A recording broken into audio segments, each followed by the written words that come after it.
An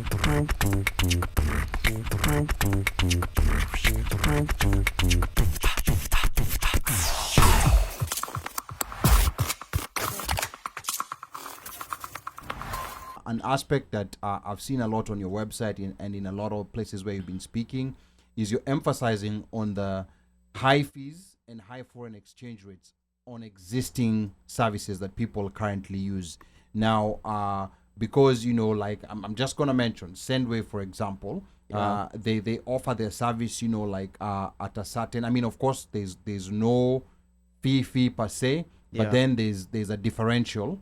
Like on the exchange rate. Yeah, a margin on FX. Yeah. So what is considered high?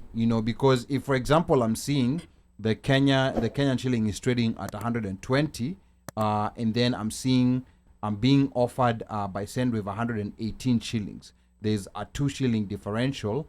I'm just seeing is as 2 shillings per dollar. So what is actually considered high? Because for some people, that 2 shillings per dollar is it can be negligible yeah. Until you start. So we looked at this.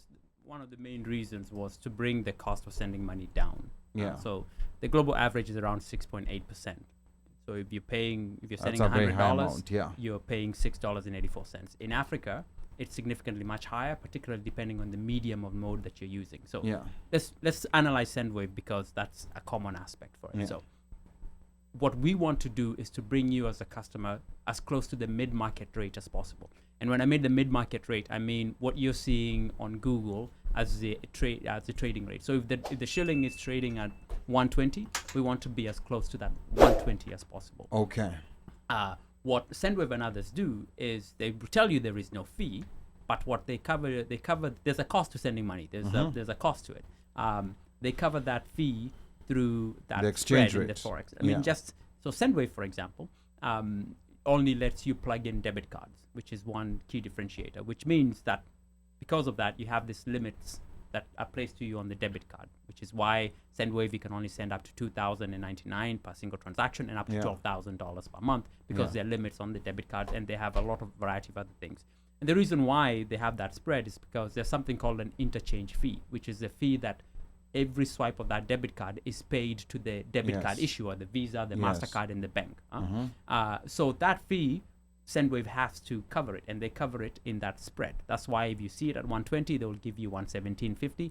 That 2 shillings and 50 cents per dollar is what they use to service that charge plus their profit, because they're not doing this for free. They're not benevolent aspect. Now, imagine you're sending $10,000, which you can't do, but imagine you're sending $10,000. Yes. So your exchange rate losses would be 10,000 times that 2 shillings and 50 cents, whatever which is it is. 20,000 shillings. Yeah. Which means that it's actually costing you roughly 250 shillings to send $10,000. Yeah, $250 to send $10,000, which is a ridiculous amount to pay.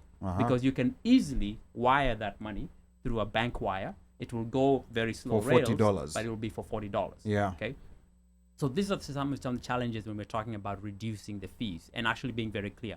One of the things that you can do right now on our particular website, getwire.com, is go and actually read in our blogs. And what we want to do is explain financial access to people and saying, why is this fee there, or why are we doing this, and giving people, we believe information is the best way to bring costs down, by letting people know what exactly that they're getting for. And for me, as I mentioned, in terms of the money losses, this is one of the things that we wanted to target, is that we wanted to bring the cost of sending money down as low as possible. So our target, personally, is well below 1%.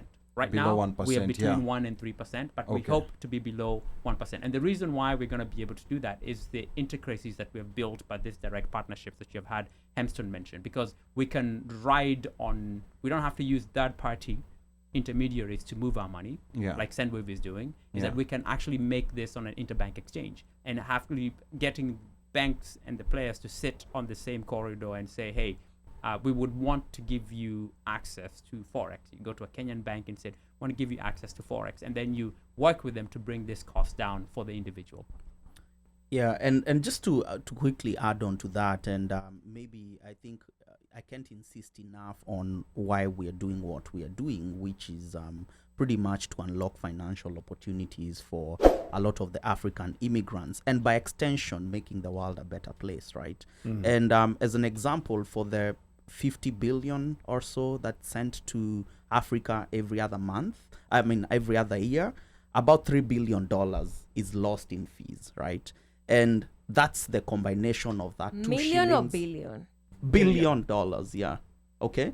That's lost in FX exchanges and fees, right? So the more we bring that closer to zero as possible, the more that money can be channeled to other things. So let me put it to perspective. We need about $5 billion to end poverty in Africa, right? If we can just save the $3 billion that is lost in FX fees, we would rely less on foreign aid, right?